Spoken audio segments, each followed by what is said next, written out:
to Libib's booktube channel. My name is Kaylin. Welcome back to another Thursday bookish video. Today we are going to be doing the end of the year book tag, and we are also going to be doing an end of the year check-in. So this is kind of like a brief overview of the things that I've accomplished this far this year before we head into like the things that I want to do before the end of the year. So if you would like to do this portion of the tag, I will leave the questions that I have added to it in the description box down below. So let's just get on to it. So far for this year of 2021, I have read 17 books up until this point, and I have read 2,623 pages, and I still have 9,377 pages to go until I reach my goal. So this fourth quarter, man. I don't know what's more spookier, spooky season or my spooky reading goals that I probably won't make. And for the books that I've read mostly this year, I've mostly read comics and graphic novels. Last but not least, I'm going to share the 3 books that I'm currently reading. I'm currently reading The Woods Are Always Watching by Stephanie Perkins. Ghosted in LA is the next one, volume 1, by Cinna Grace. And last but not least, the last book that I'm currently reading is Aster and the Accidental Magic by Tom Pico. Okay, now let's get on to the end of the year book tag.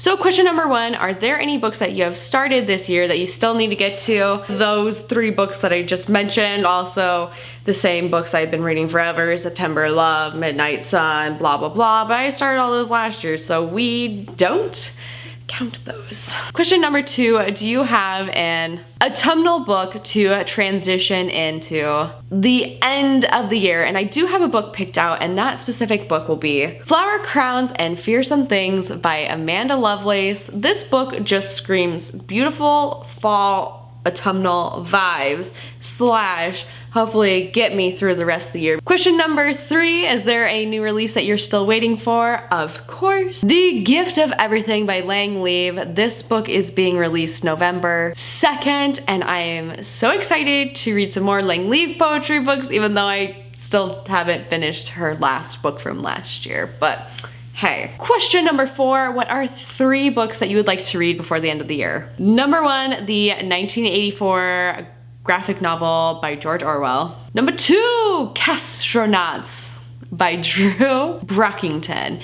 And last but not least, number 3, we have the newest and greatest Narwhal book, Narwhal's School of Awesomeness by Ben Clanton. Question number 5, is there a book that you think that could still shock you and become your favorite book of the year?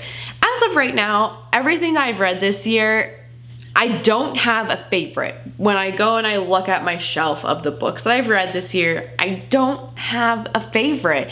I have a lot of good like 2nd, 3rd, 4th, 5th contender books, but I don't have a favorite of the year, and it's kind of making me sad and upset that we have made it thus far this year and I still don't have a favorite book.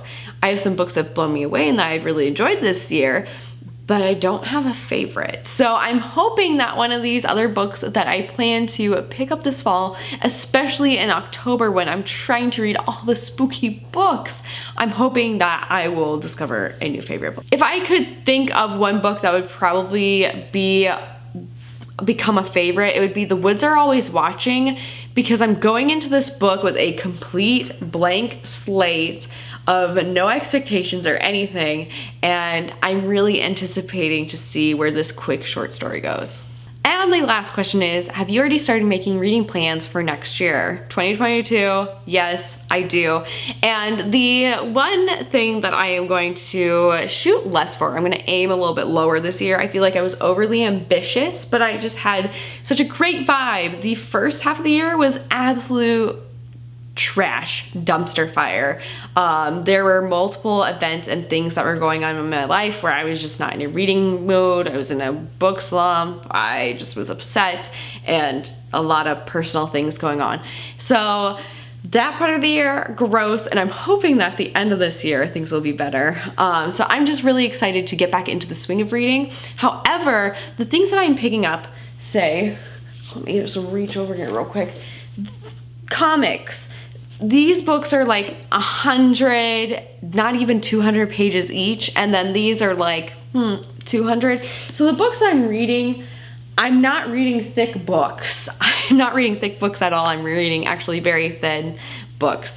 So I didn't plan on that happening this year. I was just reading a bunch of thin books. So the page count goal obviously isn't getting achieved. So next year I'm going to lower my standards and shoot for a lower page count goal, but that's all that I have planned right now. Anyways, that's gonna be it for this week's video. Let me know if you have any fun bookish reading plans for the month of October or any spooky recommendations.